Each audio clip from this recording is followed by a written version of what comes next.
നമ്മുടെ ലൈഫ് സൈക്കിളിലെ 4 സ്റ്റേജസ് ഏതൊക്കെയാണ്? ബാല്യം, കൗമാരം, യൗവനം, വാർദ്ധക്യം.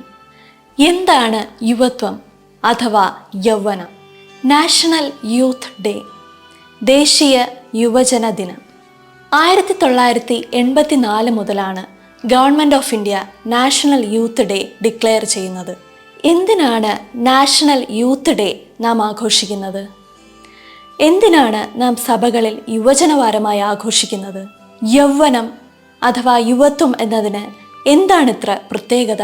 കുറച്ച് സാഹിത്യം ചേർത്ത് പറഞ്ഞാൽ, ചടുലവും ക്രിയാത്മകതയും വേഗതയേറിയതുമായ കാലഘട്ടത്തെയാണ് യൗവനം എന്ന് പറയുന്നത്. ഒരു മനുഷ്യായുസ്സിലെ തന്നെ സുവർണ കാലഘട്ടം. യുവത്വത്തിന് മുൻപേയുള്ള കാലഘട്ടമാണ് കൗമാരം. കൗമാരപ്രായത്തിലുള്ള കുട്ടികളിൽ നാം കാണുന്ന ഒരു പ്രത്യേകതയാണ് ഇമിറ്റേറ്റിംഗ് ടെൻഡൻസി. ചേട്ടന്മാരെയും ചേച്ചിമാരെയും പോലെ ആകാനും അവർ ചെയ്യുന്നത് പോലെയൊക്കെ ചെയ്യാനുമുള്ള ഒരു പ്രവണത. ഇവിടെ യുവത്വത്തിലേക്ക് എത്തിപ്പെടാനുള്ള ഒരു ആവേശമാണ് നമുക്ക് കാണാൻ കഴിയുക. ഇനി യൗവന കാലഘട്ടത്തിന് ശേഷം വരുന്നതാണ് വാർദ്ധക്യം. ഇവിടുത്തെ പ്രത്യേകത എന്താണെന്നറിയോ? നമ്മൾ ഒരിക്കലും യുവത്വം വിട്ടുകളയാനായിട്ട് ആഗ്രഹിക്കുന്നില്ല. ഇവിടെ നമുക്ക് ഏജ് കൂടുന്നു, തലമുടി നരയ്ക്കുന്നു, സ്കിന്നിലും ഫേസിലും ഒക്കെ റിങ്കിൾസ് അഥവാ ചുളിവുകൾ വീഴുന്നു. ഇതൊക്കെ നമുക്ക് അക്സെപ്റ്റ് ചെയ്യാൻ പറ്റാത്ത കാര്യങ്ങളാണ്. എന്നാലും ഇതിനെ പ്രതിരോധിക്കാനായുള്ള അനേകം പ്രോഡക്ട്സ് ഇന്ന് മാർക്കറ്റിൽ സുലഭമാണ്.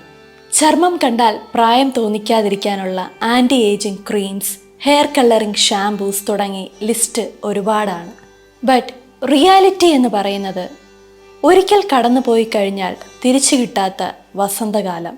അതാണ് യൗവനം.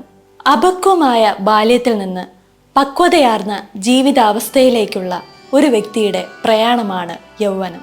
ഒരു മനുഷ്യൻ തൻ്റെ ജീവിതത്തിൽ താൻ പോലും അറിയാതെ താൻ ആരാണ് എന്ന് അന്വേഷിച്ചുകൊണ്ടിരിക്കുന്ന കാലഘട്ടം.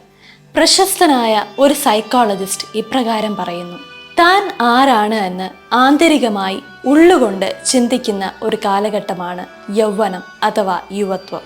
എറിക് എറിക്സൺ എന്ന സൈക്കോളജിസ്റ്റ് തൻ്റെ തിയറി ഓഫ് സൈക്കോ സോഷ്യൽ ഡെവലപ്മെൻറ്റിൽ 8 സ്റ്റേജസിനെ കുറിച്ച് പറയുന്നു. അദ്ദേഹത്തിൻ്റെ വാക്കുകളിൽ, യൗവനാരംഭത്തിലെ ഒരു വ്യക്തിയുടെ മനസ്സ് എന്ന് പറയുന്നത് താൻ ആയിരിക്കുന്ന ചുറ്റുപാടുകളുമായി താരതമ്യപ്പെടുത്തി സമൂഹത്തിലും ഭവനത്തിലുമൊക്കെ താൻ ആരാണ് എന്ന് അന്വേഷിച്ചുകൊണ്ടേയിരിക്കുന്ന അവസ്ഥയിലായിരിക്കും. ഇതിൻ്റെ ഫലമായി ഒരു വ്യക്തി യൗവനം കഴിയുന്നതിന് മുമ്പ് തന്നെ താൻ ആരാണ് എന്നുള്ള അവബോധം സൃഷ്ടിച്ചിരിക്കുകയും വേണം. ഇങ്ങനെ ഈ അന്വേഷണത്തിലൂടെ തൻ്റെതായ ഐഡൻറ്റിറ്റി സ്വയം കണ്ടെത്തുന്നവർ ജീവിതത്തിൽ വിജയം കൈവരിക്കും. അല്ലാത്ത പക്ഷം അവർ ജീവിതത്തിൽ സ്ഥിരതയും ലക്ഷ്യവുമില്ലാതെ പരാജിതരായി മാറ്റപ്പെടും. അതുകൊണ്ട് തന്നെ ഈ അവബോധം കണ്ടെത്തുക എന്നുള്ളതാണ് യൗവനത്തിൻ്റെ ആത്യന്തികമായ ലക്ഷ്യം. കൗമാര യൗവന പ്രായത്തിലൂടെ കടന്നു പോകുന്ന ഒരു വ്യക്തി ചിലപ്പോഴെങ്കിലും അനുഭവിക്കുന്ന ഒരു പ്രതിസന്ധിയാണ് identity crisis. It's A period of uncertainty and confusions in a person's life. ഞാൻ ആരാണ്? എൻ്റെ ജീവിതത്തിൻ്റെ ലക്ഷ്യം എന്താണ്?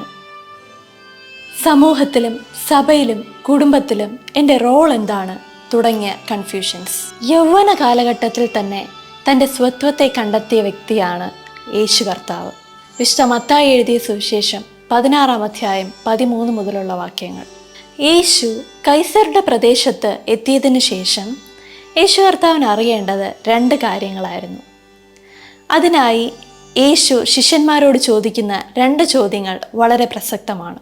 ഒന്നാമത്തെ ചോദ്യം, ജനങ്ങൾ മനുഷ്യപുത്രനെ ആരെന്ന് പറയുന്നു? രണ്ടാമത്തെ ചോദ്യം, നിങ്ങൾ എന്നെ ആരെന്ന് പറയുന്നു? ജനങ്ങൾ എന്നെ ആരെന്ന് പറയുന്നു. ഇതായിരുന്നു ആദ്യത്തെ ചോദ്യം.